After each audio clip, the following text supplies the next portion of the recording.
Je vais vous raconter à présent une histoire qui m'a énormément touché, que j'ai racontée je ne sais combien de fois et à chaque fois elle fait le même effet. Abdullah ibn Hudhafa, qui le connaît, levez la main. Radiallahu anhu. Abdullah ibn Hudhafa. Non? J'ai pas envie de dire des noms de joueurs de foot, des célébrités, vous allez tous lever la main. C'est pas normal que ces héros, ces modèles, on les connaît pas.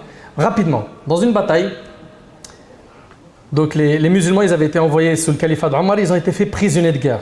Alors, l'empereur Héraclius, en entendant que l'un des prisonniers était un sahabi, un compagnon, il était heureux. Et il demanda, portez-le-moi, je veux le rencontrer. Jusque-là, il entendait beaucoup de légendes autour des compagnons.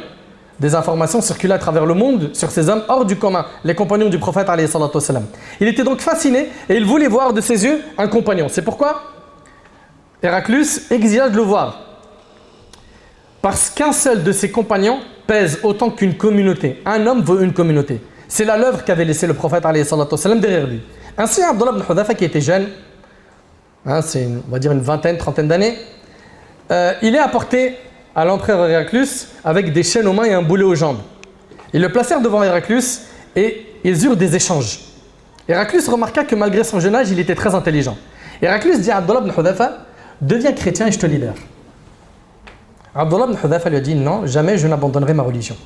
Héraclius lui a dit alors, deviens chrétien et je te donne la moitié de mon royaume. La moitié de mon royaume. C'est un roi. Abdullah ibn Hudhafa répondit, non.